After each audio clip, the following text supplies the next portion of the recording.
Hey, have you seen Adobe's new ContentAware tool yet for video? Today I wanted to see how well that tool works and talk about some of the use cases. So that's what this video is about. Welcome to the Filmmaker's Formula. If you don't know what this tool does, let me explain it to you.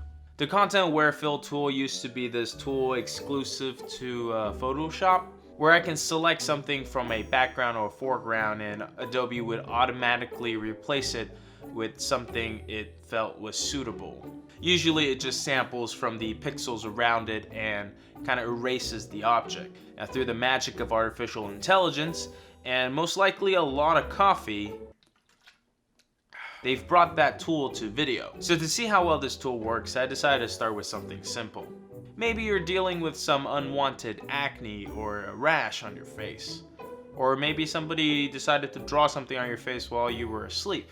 Instead of trying to erase it or putting on makeup to cover it, all we need to do is to go into Adobe After Effects, select that part of your face you want to hide, and click on Generate Fill Layer. And boom! Easy as that. It's gone. It's like it was never there. Another reason you might want to use this is maybe you have some spinach in your teeth. With a click of a button, we can now remove the whole mouth. Using Adobe's new ContentAware fill tool, we can finally meet those unrealistic expectations of beauty. Let's step up the difficulty. Let's say you're a news reporter or you make videos for a living and somebody decides to video bomb your shot. That happens a lot, right? For example, look at these goofballs in the background of a news shot. Instead of having to do a second take, all we have to do is select them from the background and click on Generate Fill Layer. Look at that! Isn't that just magical? Maybe it's not strangers you need to remove. Maybe it's some friends that decided to go drinking without you. Adobe's ContentAware tool can help you remove those toxic people in your life.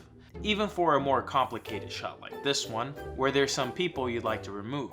All we do is select them all, remove them, and now we have a beautiful shot of the park. This tool mainly works on objects surrounded with a consistent background, like a plane in the sky or a cat in a meadow. This tool is definitely not for removing watermarks from stolen video content. For a more busy background, I still recommend taking a clean plate, especially if you want to do something like a teleport effect. In fact, you should definitely go check out that video right now, and I'll see you over there.